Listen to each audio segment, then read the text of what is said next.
La ilaha illallah Muhammadun Rasulullah alaihi salatullah wa alihi wal ahibba. Assalamualaikum warahmatullahi wabarakatuh. Khalifah kedua, yakni Sayyidina Umar bin Khattab radhiyallahu an, adalah sosok sahabat Nabi yang patut diteladani. Nabi Muhammad SAW menjuluki beliau Al-Faruq, yang berarti orang yang bisa memisahkan antara kebenaran dan kebatilan. Bahkan setan pun lari apabila bertemu Sayyidina Umar bin Khattab. Gambaran fisik Sayyidina Umar adalah laki-laki berkulit coklat. Kedua tangannya aktif sehingga dapat melakukan pekerjaan dengan kedua tangannya, memiliki tubuh yang kuat dan tinggi besar. Tinggi badannya jauh di atas rata-rata. Jika berada di kerumunan, beliau tampak seolah sedang menunggangi sesuatu. Ketika diangkat sebagai khalifah menggantikan Abu Bakar As-Siddiq, kekuasaan Islam tumbuh pesat. Selama 10 tahun memimpin, yakni dari tahun 13 Hijriah sampai 23 Hijriah, Khalifah Umar berhasil membebaskan negeri jajahan Romawi dan Persia dan merebut Baitul Maqdis, yakni Palestina, dari kekuasaan Romawi. Di balik keberhasilannya menjabat sebagai khalifah sekaligus Amirul Mukminin, Sayyidina Umar memiliki karomah yang luar biasa. Ada 10 karomah, yakni kelebihan dan kemuliaan yang Allah berikan kepada Umar bin Khattab radhiyallahu anhu. Pertama, yaitu berbicara dengan ahli kubur. Ibnu Abi Dunya meriwayatkan bahwa ketika Umar bin Khattab radhiyallahu an melewati pemakaman Baqi di Madinah, beliau mengucapkan salam. Semoga keselamatan dilimpahkan padamu wahai para penghuni kubur. Aku kabarkan bahwa istri kalian sudah menikah lagi.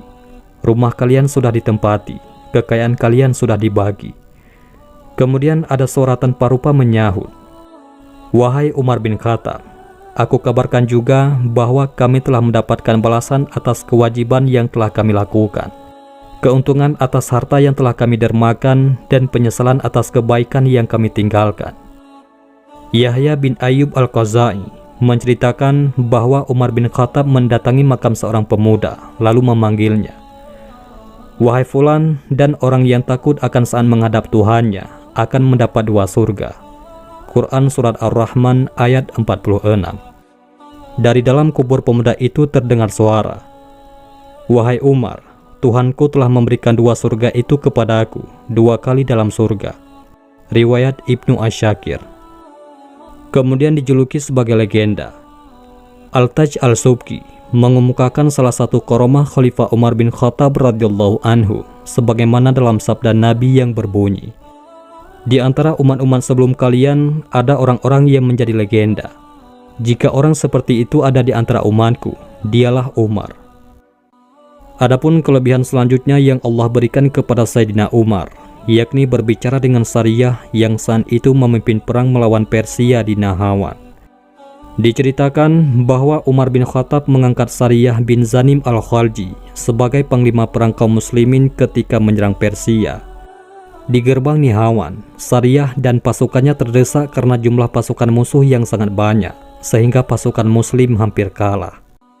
Sementara di Madinah, Umar naik ke atas mimbar dan berkhutbah. Di tengah khutbahnya, Sayyidina Umar berseru dengan suara lantang, wahai Sariyah, berlindunglah ke gunung. Barang siapa menyuruh serigala untuk mengembalakan kambing, maka ia telah berlaku zalim. Allah membuat Sariyah dan seluruh pasukannya yang ada di gerbang Nihawan dapat mendengar suara Umar di Madinah.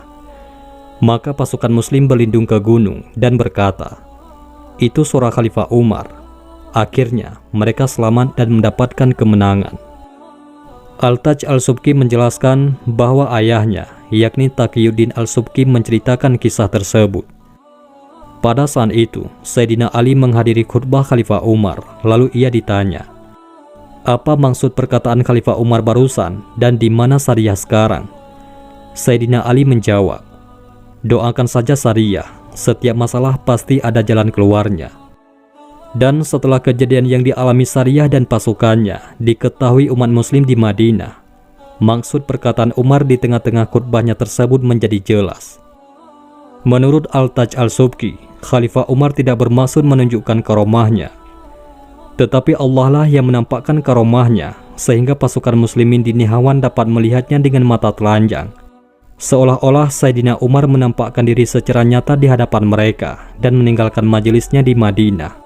Sementara seluruh panca inderanya merasakan bahaya yang menimpa pasukan muslimin di Nihawan. Sariyah berbicara dengan Sayyidina Umar seakan-akan sedang bersamanya. Karomah Sayyidina Umar selanjutnya, yakni menghentikan goncangan bumi saat terjadi gempa. Dalam kitab Al-Syamil, Imam Al-Haramain menceritakan karomah Sayyidina Umar ketika terjadi gempa bumi pada masa pemerintahannya. Kala itu, Sayyidina Umar mengucapkan pujian dan sanjungan kepada Allah, padahal bumi bergoncang begitu menakutkan. Kemudian Sayyidina Umar memukul bumi dengan kantong tempat susu sambil berkata, "Tenanglah wahai bumi, bukankah aku telah berlaku adil kepadamu?" Bumi kembali tenang saat itu juga. Menurut Imam Al-Haramain, pada hakikatnya Sayyidina Umar adalah Amirul Mukminin secara lahir dan batin, juga sebagai khalifah Allah bagi buminya dan bagi penduduk buminya. Sehingga Sayyidina Umar mampu memerintahkan dan menghentikan gerakan bumi, sebagaimana ia menegur kesalahan-kesalahan penduduk bumi. Dan karomah Khalifah Umar selanjutnya, yakni mengalirkan sungai Nil saat dilanda kekeringan. Imam Al-Haramain mengemukakan, ketika sungai Nil tidak mengalir, penduduk Mesir melakukan ritual jahiliyah dengan melemparkan seorang perawan ke dalam sungai tersebut setiap tahunnya. Penduduk Mesir melaporkan hal itu kepada Amr bin As yang saat itu menjabat gubernur di Mesir. Kemudian Amr bin As berkata kepada mereka, "Sesungguhnya hal itu tidak boleh dilakukan karena Islam telah menghapus tradisi tersebut."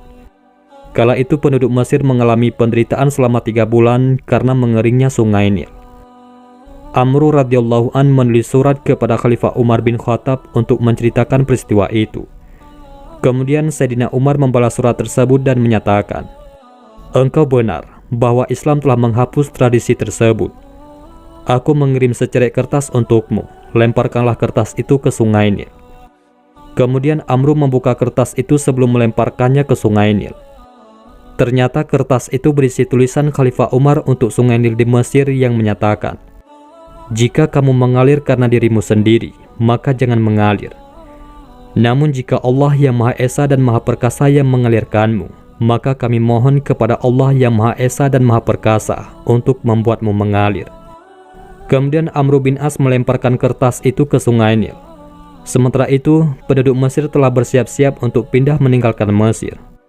Pagi harinya, Allah Ta'ala mengalirkan sungai Nil 16 hasta dalam semalam.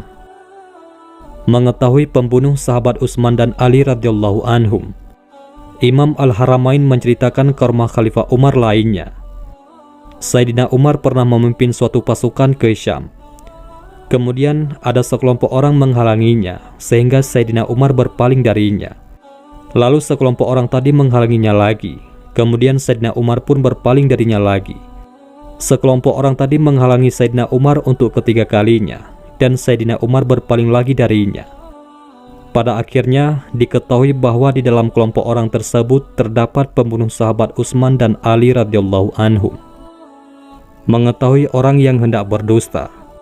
Dalam kitab Riyadh Al-Shalihin, Imam Nawawi mengemukakan bahwa Abdullah bin Umar radhiyallahu an berkata, "Setiap kali Umar mengatakan sesuatu yang menurut prasangkaku begini, pasti prasangkanya itu yang benar." Saya tidak mengemukakan riwayat dari Ibnu Umar tersebut dalam kitab Hujjatullah ala al-Alamin. Kisah tentang Sariyah dan sungai Nil yang sangat terkenal juga disebutkan dalam kitab Tabaqat Al-Munawi Al-Kubra.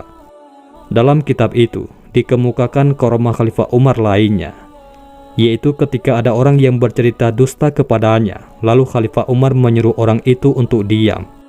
Orang itu bercerita lagi kepada Khalifah Umar, lalu Khalifah Umar menyuruhnya untuk diam. Kemudian orang itu berkata, "Setiap kali aku berdusta kepadamu, niscaya engkau menyuruhku diam." Mengetahui musibah kebakaran. Diceritakan bahwa Khalifah Umar bertanya kepada seorang laki-laki, "Siapa namamu?" Orang itu menjawab, "Jamrah," yang artinya bara. Khalifah Umar bertanya lagi, "Siapa ayahmu?" Ia menjawab, "Syihab," yang memiliki arti lampu. Umar bertanya, "Keturunan siapa?" Ia menjawab, "Keturunan Harqah," yang artinya kebakaran. Umar bertanya, "Di mana tempat tinggalmu?" Ia menjawab, "Di Al-Harrah," yang artinya panas. Khalifah Umar bertanya lagi, "Daerah mana?" Ia menjawab, "Di Zatul Laza," yang artinya tempat api. Kemudian Khalifah Umar berkata, "Aku melihat keluargamu terkena musibah kebakaran." Pemuda itu pun akhirnya pulang dan mendapati keluarganya sedang ditimpa musibah kebakaran. Adapun karamah beliau radhiyallahu an selanjutnya, yaitu dapat memadamkan kebakaran yang melanda sebuah kampung. Dalam tafsir surat Al-Kahfi menceritakan bahwa salah satu kampung di Madinah dilanda kebakaran. Kemudian Sayyidina Umar menulis di secari kain dengan menyebut nama Allah yang Maha Pengasih lagi Maha Penyayang, "Wahai api, padamlah dengan izin Allah."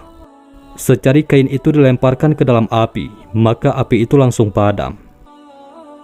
Adapun karamah Khalifah Umar selanjutnya yang membuat utusan Romawi memeluk agama Islam. Diceritakan bahwa ada utusan Raja Romawi datang menghadap Sayyidina Umar. Utusan itu mencari rumah Khalifah Umar dan mengira rumah Khalifah Umar seperti istana para raja. Orang-orang mengatakan, Umar tidak memiliki istana, ia ada di padang pasir sedang memerah susu. Setelah sampai di padang pasir yang ditunjukkan, utusan itu melihat Khalifah Umar telah meletakkan kantong tempat susu di bawah kepalanya dan tidur di atas tanah. Terperanjaklah utusan itu melihat Sayyidina Umar, lalu berkata, "Bangsa-bangsa di timur dan barat takut kepada manusia ini, padahal ia hanya seperti ini." Dalam hati ia berjanji akan membunuh Umar saat sepi seperti itu dan membebaskan ketakutan manusia terhadapnya. Tatkala ia telah mengangkat pedangnya, tiba-tiba Allah mengeluarkan 2 harimau dari dalam bumi yang siap memangsanya. Utusan itu menjadi takut sehingga terlepaslah pedang dari tangannya.